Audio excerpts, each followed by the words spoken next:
Usually, when you hear the word chosen, it's a welcome thing. You know, you made the team or you landed the promotion. Right, it feels like validation. Exactly. It feels great.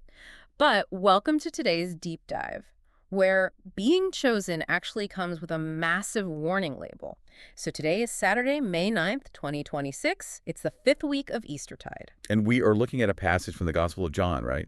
Chapter 15, verses 18 through 21. Yes, and it just completely flips the script on what it means to be singled out. It really does. Yeah. It absolutely strips away any romanticized view of following this path. Yeah. Because Jesus is warning his disciples about being, quote, chosen out of the world. Yeah. And he is just brutally honest about the friction that is going to cause.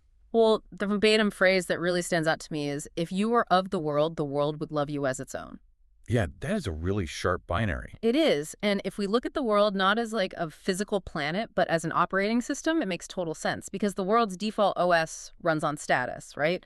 Transaction and self-preservation. Oh, I really like that analogy because when you introduce a new program, one built on, radical love or forgiveness and self-sacrifice. Right, the host system doesn't just ignore it. No, it flags it as a virus. Yeah. Like an active threat to the system's integrity. Yeah, the system attacks because its own survival, its entire power structure relies on everyone playing by those exact same transactional rules. Precisely.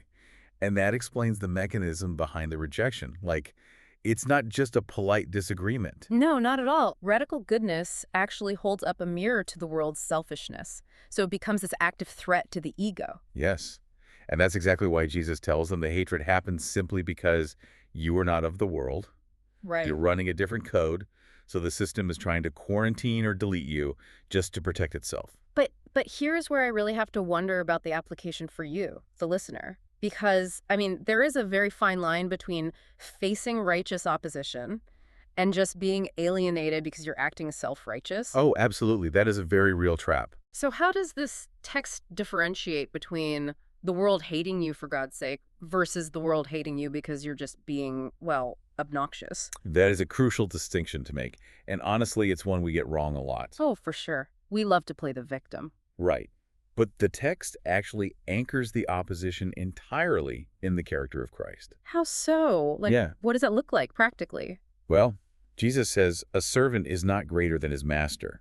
So the friction has to come from mirroring his exact nature.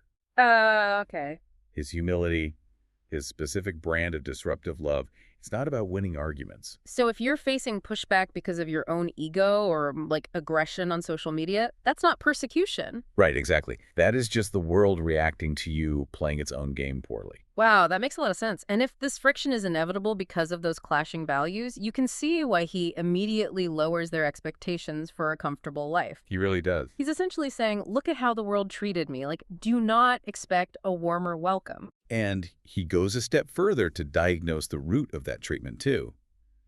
He says, because they do not know him who sent me. Meaning, when you face genuine opposition for doing the right thing, it's a fundamental misunderstanding of God's nature by the wider culture. Because they didn't recognize the divine when it was right in front of them in Jesus. Exactly. So it's not necessarily a personal failure on your part. It really seems to me that being chosen here isn't a VIP pass at all. It's more like a draft notice. A draft notice. Wow. That is a great way to put it. Yeah, you're being called to hold a line knowing full well that the culture around you lacks the capacity to understand why you're doing it. And that reframes the entire experience of rejection. The friction isn't a sign that you're doing something wrong. It is often the proof that you're remaining faithful to that distinct calling. Which leaves us with a pretty challenging thought for you to ponder today. It sure does. If the default operating system of the world demands conformity to keep you comfortable, where in your own life might you be quietly... Yeah, just to ensure the world continues to love you as its own. It is definitely something to sit with today. Are you holding the line or are you just blending in? It's a tough question, but a necessary one. Absolutely. And to close our deep dive today, we want to offer a short prayer directly inspired by this passage. Lord Jesus, you chose us out of the world and warned us of the friction to come. Grant us the courage to remain faithful to your word, even when faced with misunderstanding or opposition. Help us to remember that no servant is greater than his master. Amen.